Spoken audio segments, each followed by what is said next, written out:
Welcome to Truth Speakers, a Burning Lights Ministries podcast. I am Katie Bowers, full-time mom and full-time evangelist. I'm here to encourage you to be and train the next generation of truth speakers. Be sure to subscribe, like, and share, and follow us on all of our social media platforms.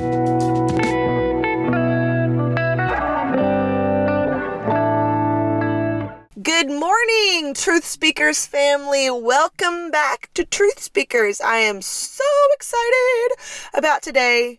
I feel like I should put that on a t-shirt or something because I think I say that every single episode. I'm so excited. Let me know. Anyway, I may have had way too much coffee this morning. I had to wake up super early, but that's all right. We're just gonna be high energy today. All right. So, which is probably good, because I'm going to be talking about a subject that might be offensive. I don't know yet. I guess we'll see. I've been getting a lot of hate messages here lately, so at this point I don't really care. So here's the thing. I am looking around and listening to a lot of different things right now. And I'm hearing a lot of different parenting advice, but I don't feel like I'm hearing enough of the parenting advice that I read in the Bible.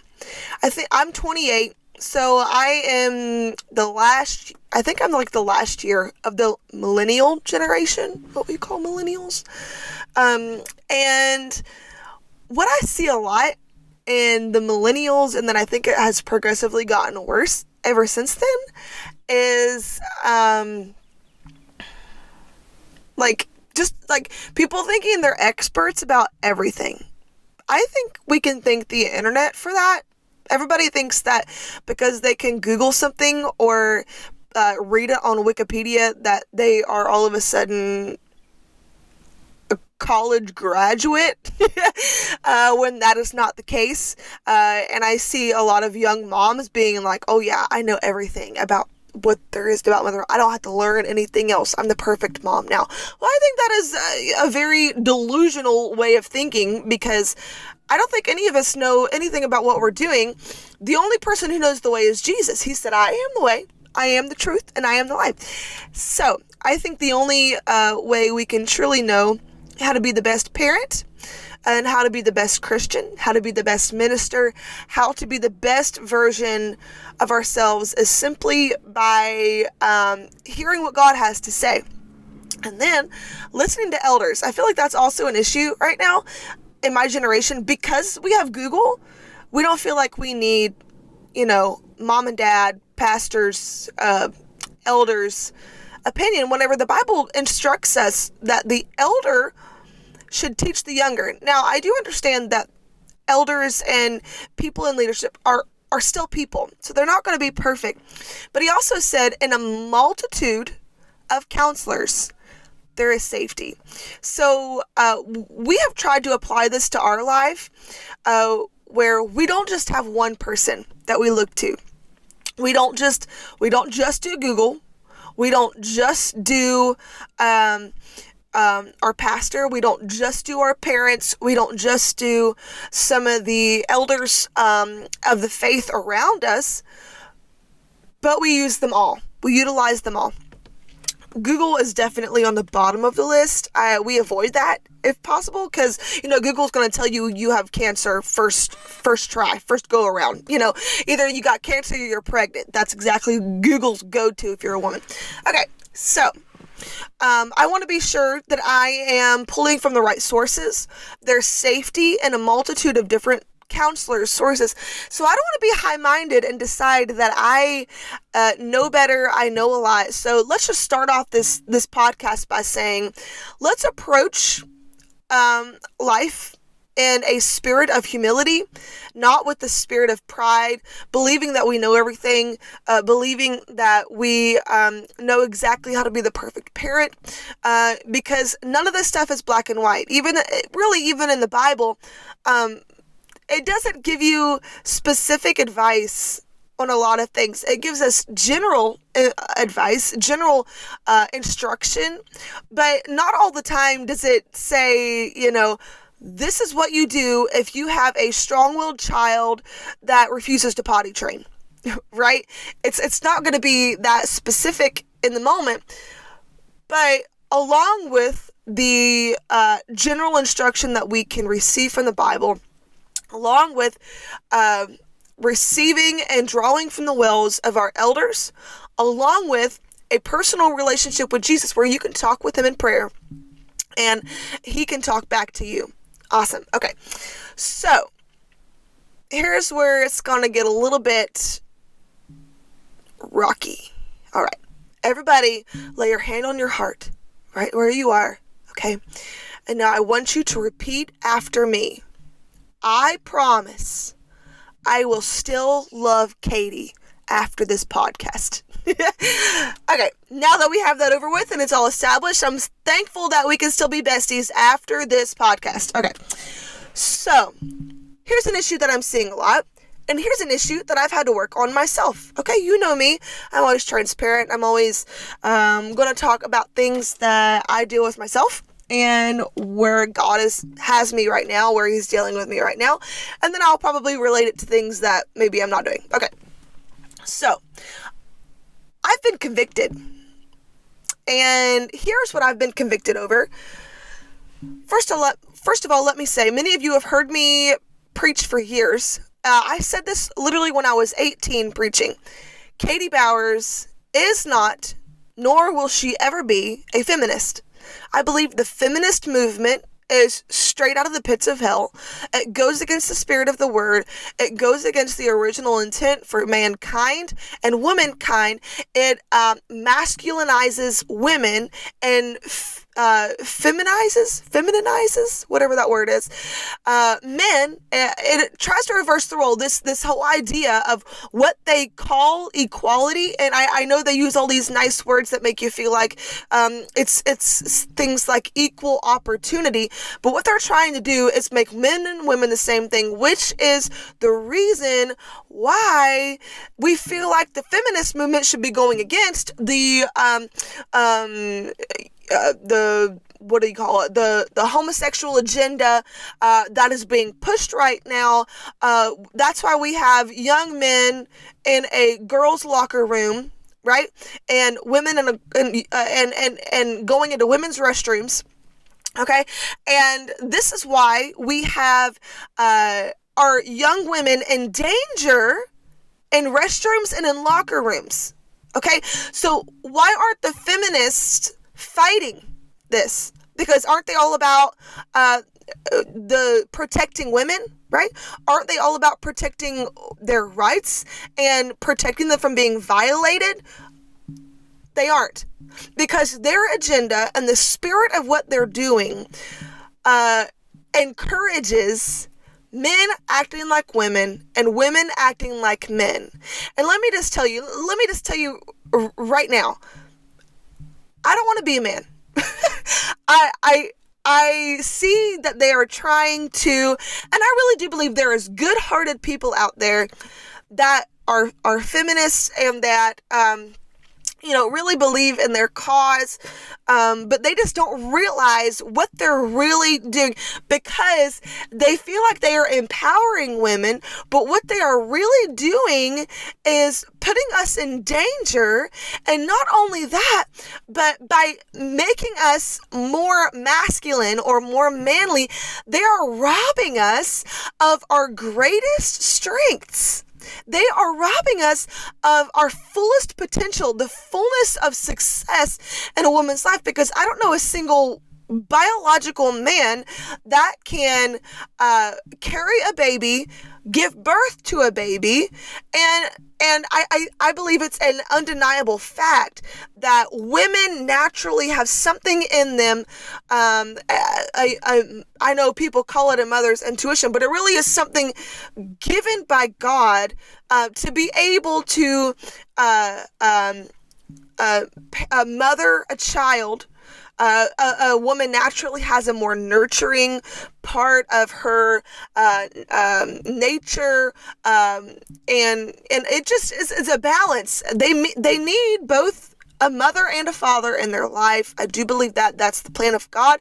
If you don't have that, I am not in any way speaking ill of you.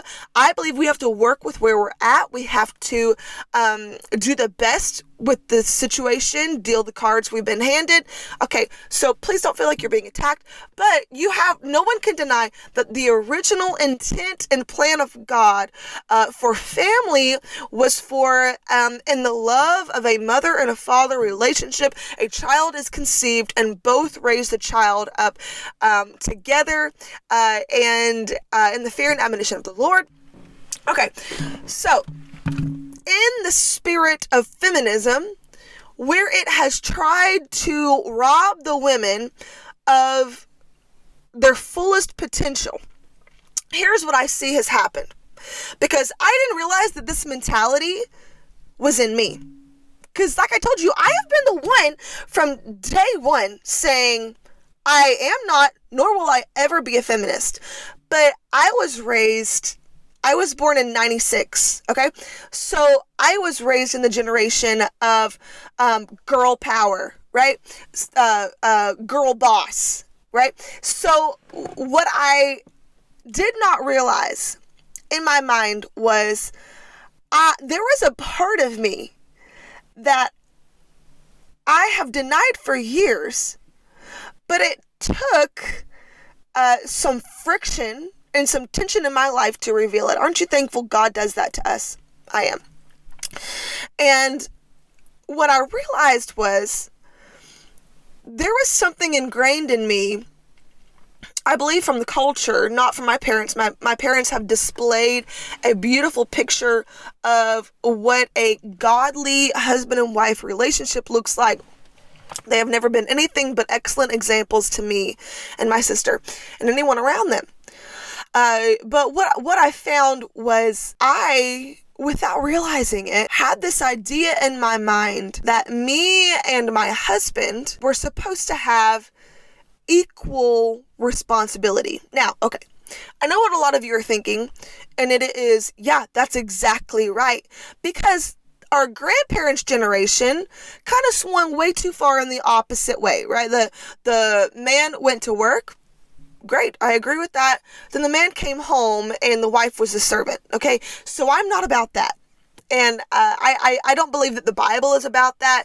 It teaches us that the man should love the wife, which I believe there is so much to that.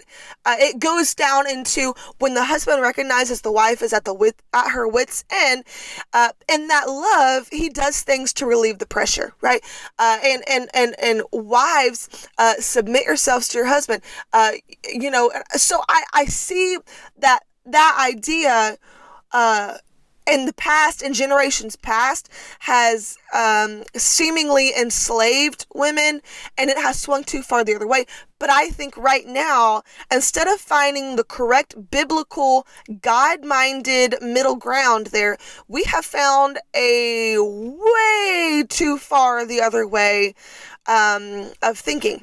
Here I was thinking I just had this perfect marriage because I think my husband's awesome. But I didn't realize that I was the one that was producing an unnecessary chaos in my life, because I believed that, okay, because I have this career, and I know some of you are like, a career. The ministry is our career. It is our business that we have started. I know a lot of people don't like that way of thinking, but just to kind of put you in the right mindset of what our life looks like, it looks like we both have high-powered jobs, a career that is stressful, it's demanding, it's physically demanding, it's mentally and spiritually demanding. And then now we have our children with us at all times. We're not really the kind of people that likes to leave our kids with other people.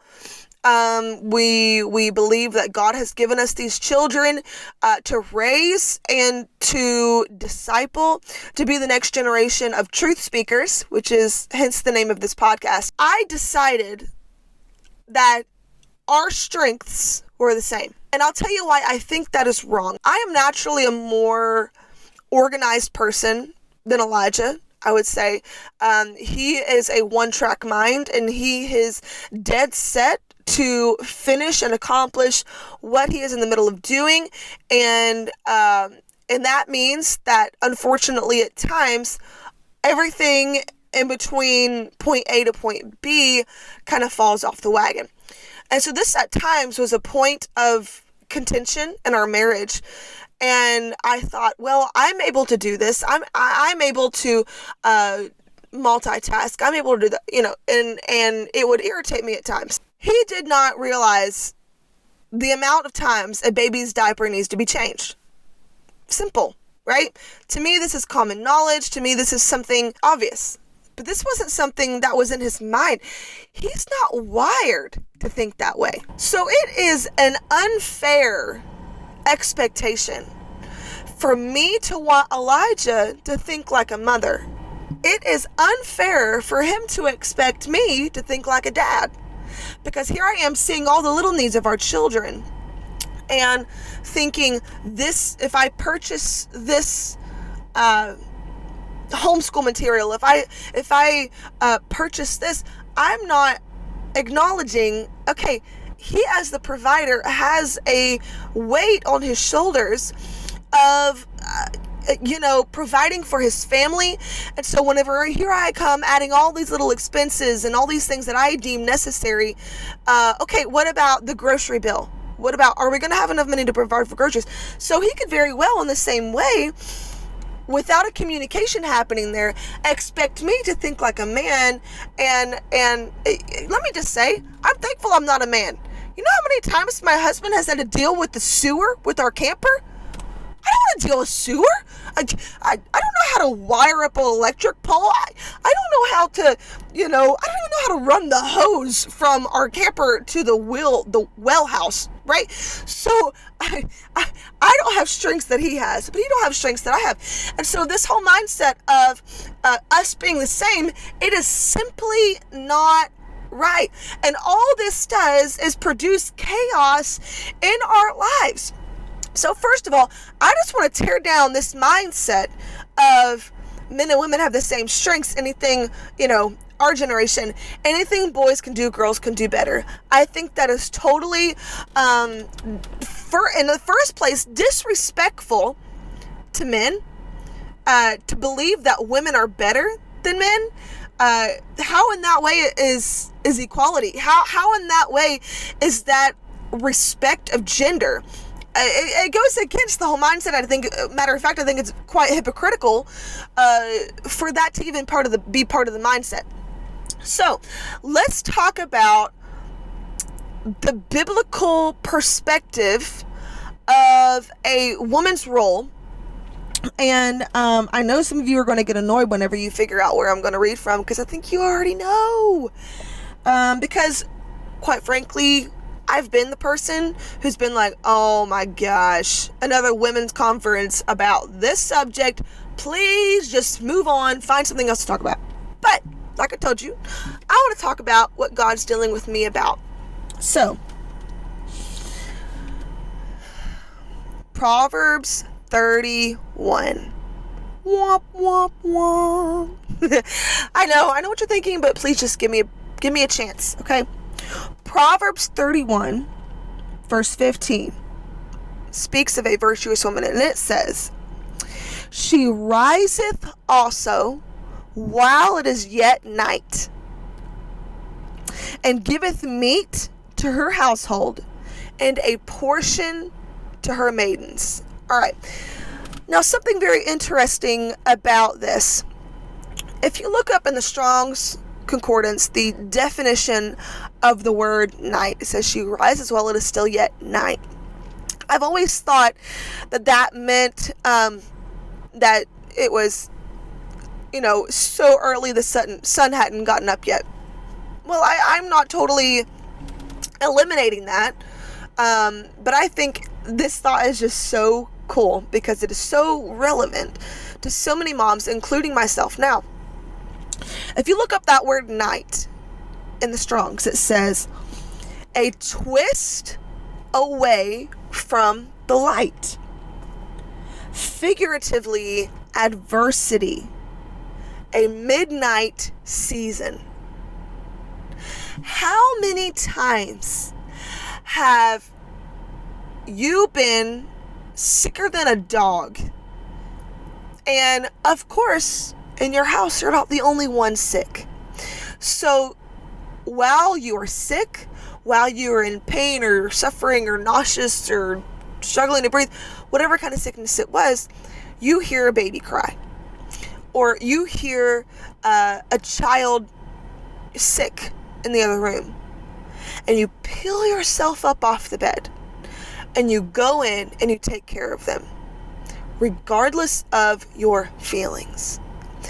That right there, that is such a special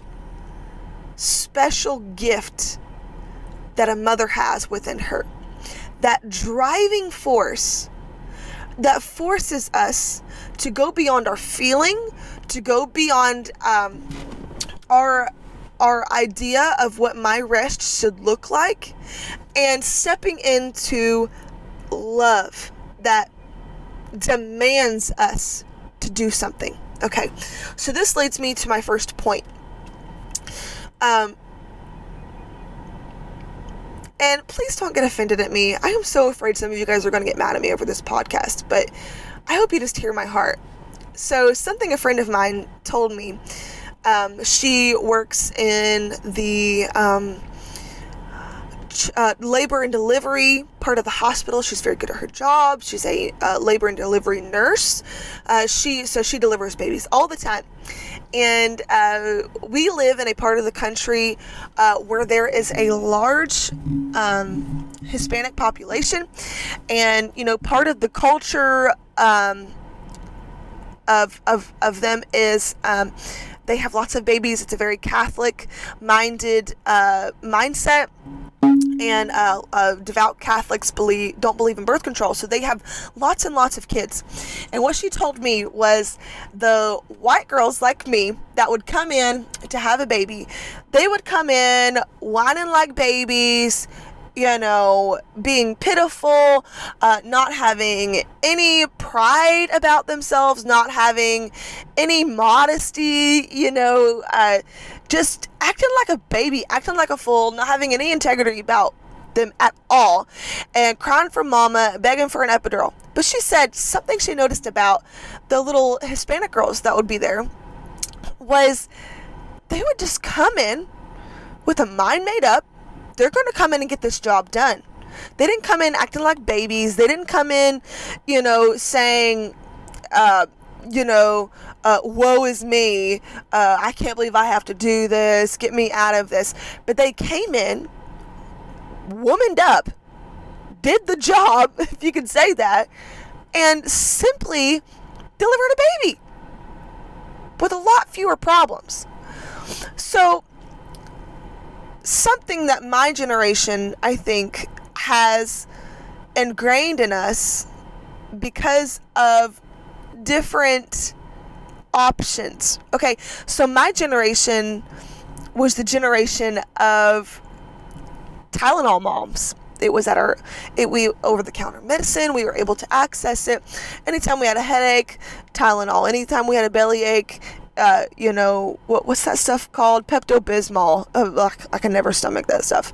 You know, anytime we had anything wrong with us, it was no longer like a home remedy type of thing of our grandparents' generation, but we had medicine at our fingertips. If we had something wrong, we had access to a doctor to prescribe us a medicine.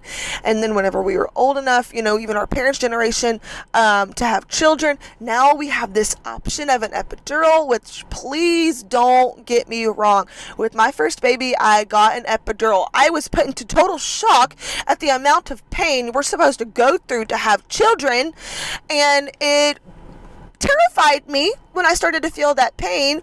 And although I had went in with the mindset that I ain't gonna take no epidural, I got the epidural when the doctor looked at me and said, honey, you're gonna be doing this for 2 days. And I said, okay, I went out of this pain. But this whole cultural mindset of, you have pain?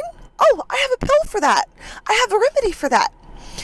But that when my friend told me that about the women, it just showed me that if you see this as this is my strength, this is my call from God, and if I go in with a mind to get it done and a mind to retain my dignity in the middle of it, I will succeed and I will accomplish this task with grace.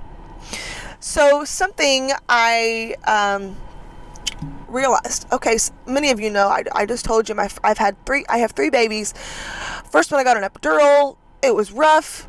I was put in shock over the amount of pain that a woman goes through. And then baby number 2, because I had such bad side effects from the epidural on baby number 1. Baby number 2, I made up my mind. I'm just going to do this. And I prayed. God answered my prayer, gave me a 4-hour labor and delivery. Lots of story around that. But I was able to go through with it without any medication at all. But it wasn't pretty. I would love to say I handled it like a champ, but there were some tears involved. It got a little loud at times, right? And I didn't think I could do it a lot. But I did it. And so by the time baby number 3 came, I went into that delivery room. First of all, I didn't even show up to the hospital until I was like 7 centimeters. And so close. But I was able to retain my dignity because I knew what to expect. I knew this is going to hurt. This is going to be the worst pain of my life. But I don't have to lose control of myself. I don't have to act like a fool in this pain, right? Because this is what I'm called to do. And if I just grin and bear it, I'm going to get this job done. And I'm going to have dignity at the end of this, right? And I think my generation, including myself, has been so indoctrinated with, if you have pain, if you have something that's really hard, take a pill. If you have something that is complicated and hard to deal with, it's someone else's fault, and someone has to get me out of this. But that is not the mindset of this Bible, this scripture, because it says she rises while it's yet night. In the middle of adversity, in the middle of, it says a twisting of the light. If you go back down to the root word, it goes down to a winding staircase. Have you ever felt like you're just going around in circles? That you just feel like, a mother's perspective. All I ever do all day long is change diapers, do the laundry, wash the dishes, clean up the same 50 toys 50 times a day, right? But even in the middle of that, a woman of virtue, according to the Bible, rises. She gets up. I don't know who needs to hear this today, but get up. Do something. You know what I believe with all of my heart spared me from going deep into the pits of postpartum depression with my first baby. And it was what I thought at the time was an unfortunate fact. What I believed at the time was an unfortunate fact was that she was born the first day of a tent revival in Parkersburg, West Virginia. And something that demanded me to do was at around 5 or 6 o'clock at night, I would have to rise up, get dressed, fix my hair, get my baby ready, and go into church. Now I know what you're thinking. I should have been easier on myself, but I pushed myself, and I believe it saved me from going down into a pit of postpartum depression because I got up. and I did something. Not only did something, but I went to church. I went to that very place that had the ability to nourish my spirit and lift up my head and give me the encouragement to make another day. Something that I have come to grips with and realized in the last little while is when I accept my duties as a wife and as a mother, no matter how small or trivial that they look, there's been days, don't you ever just wake up sad? Don't you ever just wake up just in a battle? And it used to be on those days, I would laze around and I would feel sorry for myself and I'd just complain. But you know what I figured out? If I would rise up, get up, wash my face, get dressed, fix my hair, get ready for the day, and do something. Somebody said, well, I really don't want to get dressed to do laundry. If that's not what makes you feel better, that's you. But simply fulfilling your purpose, no matter how small it looks, is better than any medicine this world has to offer us. Okay? So if you feel like you're going through the motions, if you feel like you are just in a dark place, rise up.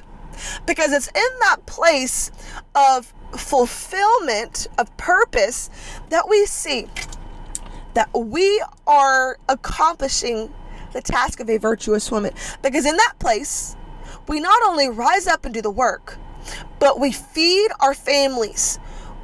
A mother is the glue that holds the family together. That's a strength. She holds up all the little pieces. The husband holds up the family, but the wife keeps us all together. Okay? And so part of that is not only feeding our family, but it says, she giveth meat to her household and a portion to her maidens. The young women coming up behind us. Don't be so stuck in your bubble of family that you forget that there is a ministry for you aside from family. And I'm not just talking about, not everybody has a microphone in their hand. Not everybody has an evangelistic ministry. And I realize that.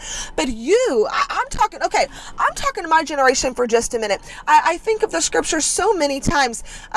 You have need of men teach you when you should be teachers yourself. Okay, if you are my generation, it's time for you to woman up. And I know this sounds pretty hard, but it's time for you to put your big girl skirt or pants on and make a decision. I'm not the baby anymore. It's time for me to take care of my family, do the work that I'm supposed to do right now.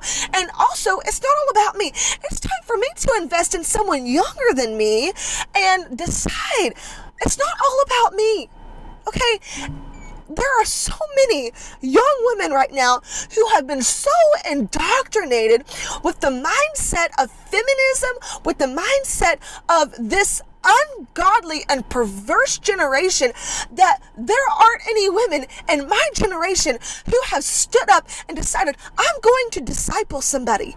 Because they feel like they are so entitled to pity. This is your job. Take care of your families, have a relationship with Jesus, and invest with somebody else. Okay? I said it. I did it. Okay. I'm sorry if you don't want to be my friend anymore. But this is the Bible. This is the mindset of the Bible. Be strong.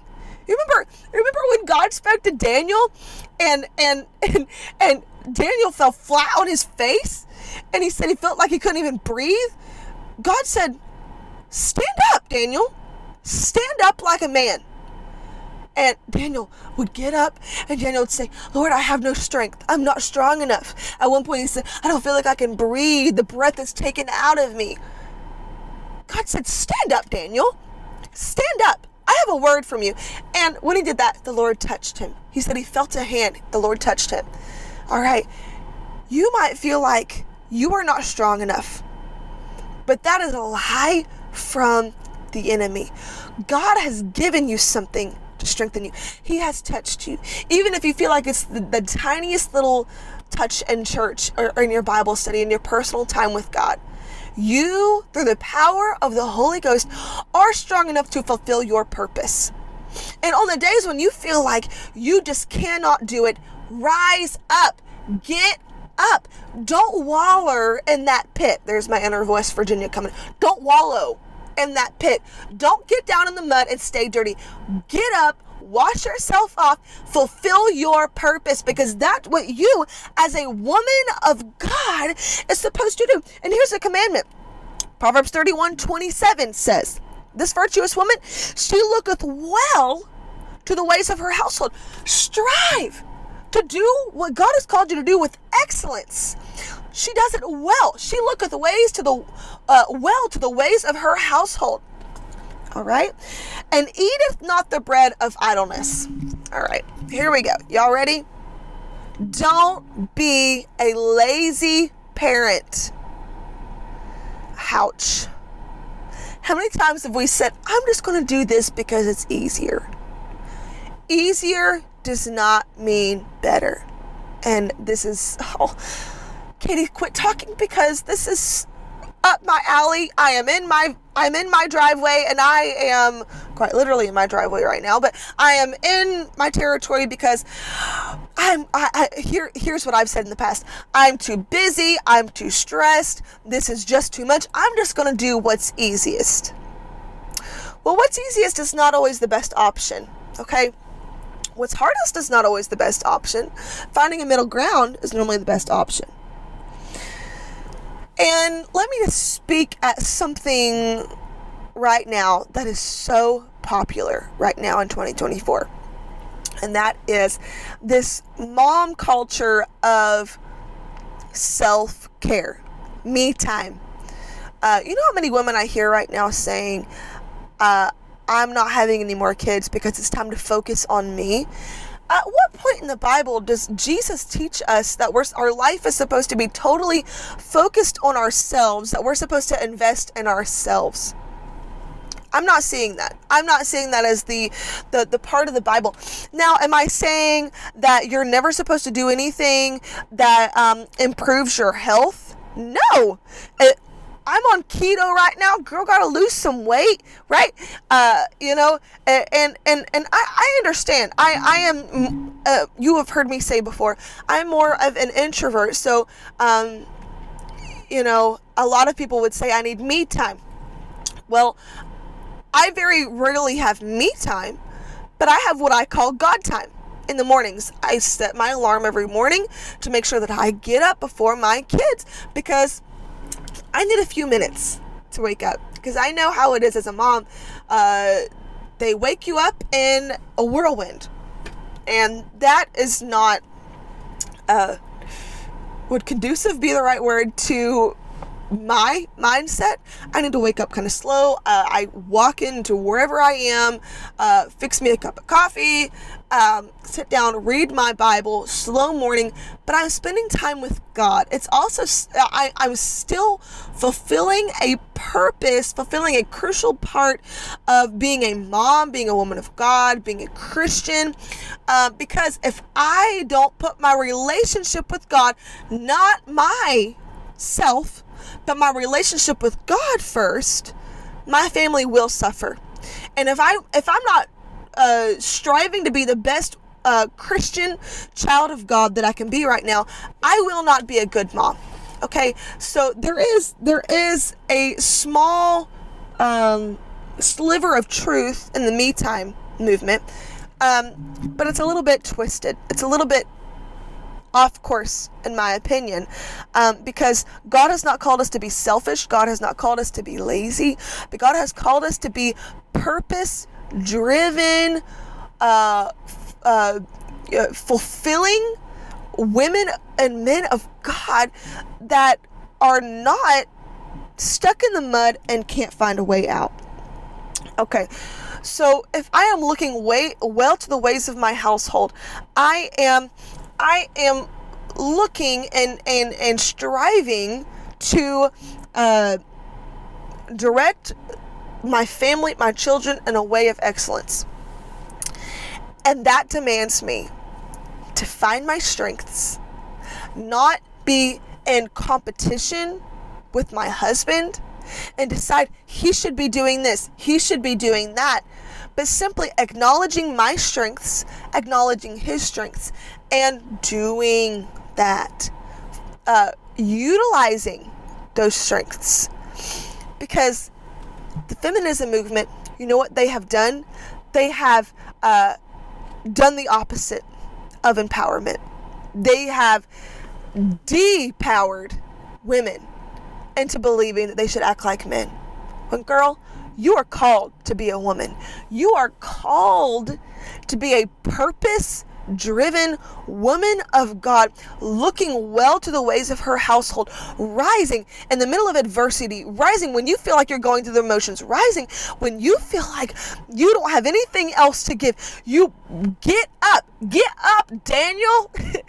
God has given you a strength to be able to fulfill this purpose in your life. Stand up like a woman. Get up. Fulfill your purpose with dignity. Don't give in to the mindset of, I have to medicate this. Don't give in to the mindset of the world that if I feel any type of hardship at all, I have to take some sort of medical diagnosis that needs to be treated like a disease. Get up. Get dressed.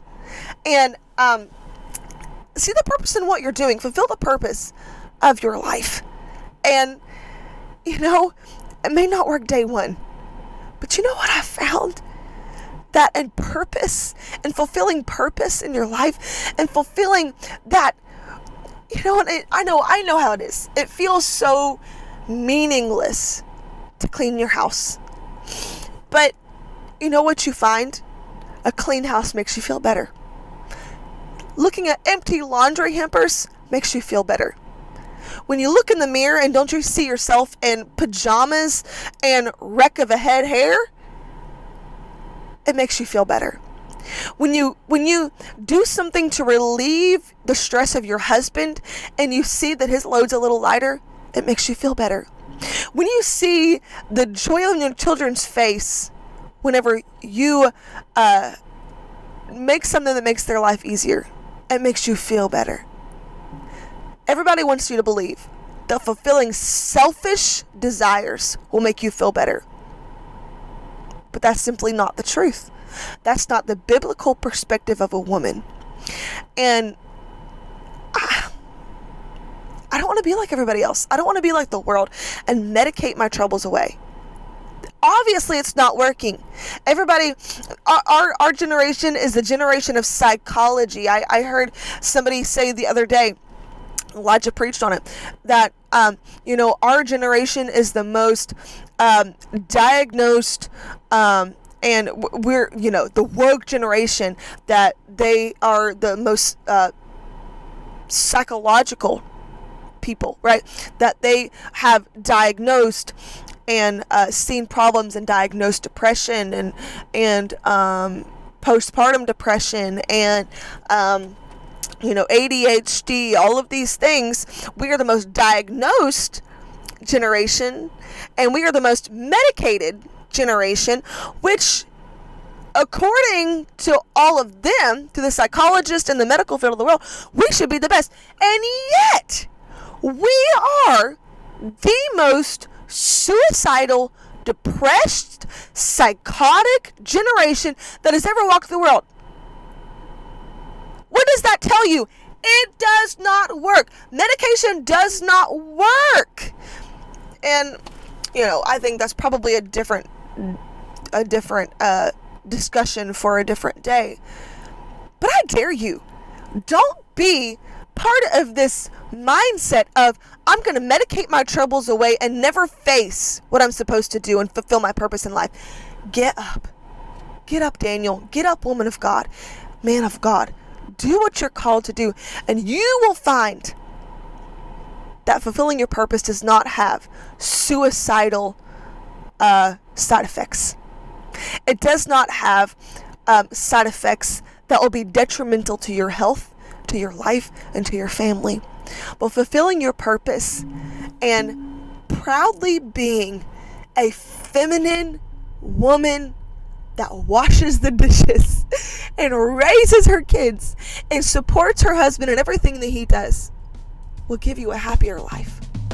It will fulfill your purpose. Be a virtuous woman. I love you guys. I hope you're not mad at me. If you like this video, be sure to comment, Tell me if you still love me. Subscribe to this channel. And tell your friends about it. All right, see you guys.